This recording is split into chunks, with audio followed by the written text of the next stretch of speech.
Đừng buồn sầu em ơi, dẫu có bao muôn phiền, và đâu ai trên nhân gian này muốn mong mà được như ý.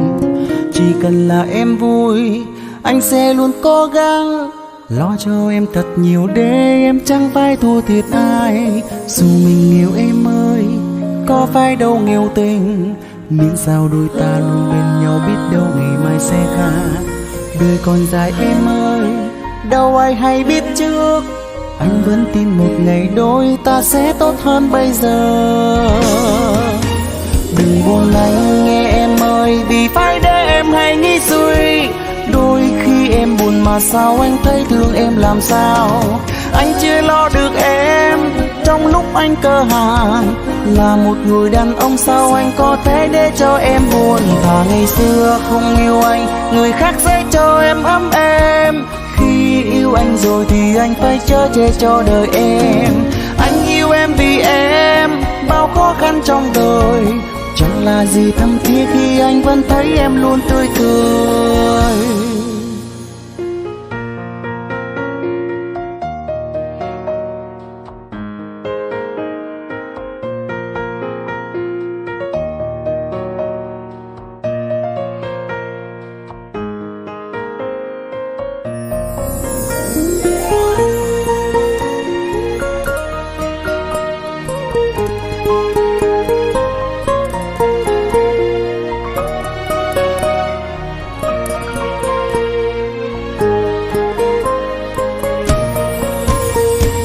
Đừng buồn sầu em ơi, dẫu có bao muôn phiền, và đâu ai trên nhân gian này muốn mong mà được như ý. Chỉ cần là em vui, anh sẽ luôn cố gắng lo cho em thật nhiều để em chẳng phải thua thiệt ai. Dù mình yêu em ơi, có phải đâu nghèo tình, miễn sao đôi ta luôn bên nhau, biết đâu ngày mai sẽ khác. Đời còn dài em ơi, đâu ai hay biết trước, anh vẫn tin một ngày đôi ta sẽ tốt hơn bây giờ.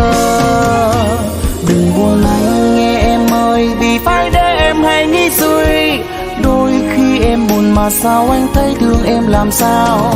Anh chưa lo được em trong lúc anh cơ hàn, là một người đàn ông sao anh có thể để cho em buồn. Thà ngày xưa không yêu anh, người khác sẽ cho em ấm êm.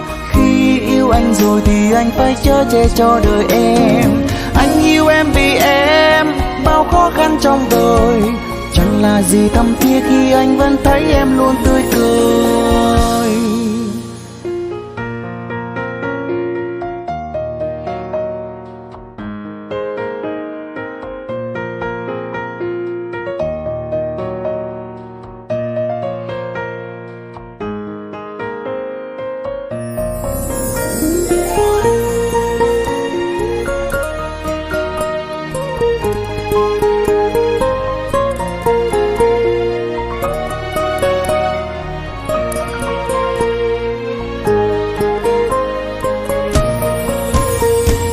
Đừng buồn sầu em ơi, dẫu có bao muôn phiền, và đâu ai trên nhân gian này muốn mong mà được như ý. Chỉ cần là em vui, anh sẽ luôn cố gắng lo cho em thật nhiều để em chẳng phải thua thiệt ai. Dù mình yêu em ơi, có phải đâu nghèo tình, miễn sao đôi ta luôn bên nhau, biết đâu ngày mai sẽ khác. Đời còn dài em ơi, đâu ai hay biết trước, anh vẫn tin một ngày đôi ta sẽ tốt hơn bây giờ. Đừng buồn anh nghe em ơi, vì phải để em hay nghĩ suy. Đôi khi em buồn mà sao anh thấy thương em làm sao. Anh chưa lo được em trong lúc anh cơ hàn, là một người đàn ông sao anh có thể để cho em buồn. Thà ngày xưa không yêu anh, người khác sẽ cho em ấm êm. Khi yêu anh rồi thì anh phải chở che cho đời em. Anh yêu em vì em bao khó khăn trong đời, chẳng là gì thâm thiết khi anh vẫn thấy em luôn tươi cười. Đừng buồn anh nghe em, vì phải để em hay nghĩ suy. Đôi khi em buồn mà sao anh thấy thương em. Anh chưa lo được em trong lúc anh cơ hàn, Là một người đàn ông sao anh có thể để cho em buồn? Thà ngày xưa không yêu anh, người khác sẽ cho em ấm êm. Khi yêu anh rồi thì anh phải chở che cho đời em. Anh yêu em vì em bao khó khăn trong đời. Chẳng là gì thâm thiết khi anh vẫn thấy em luôn tươi cười.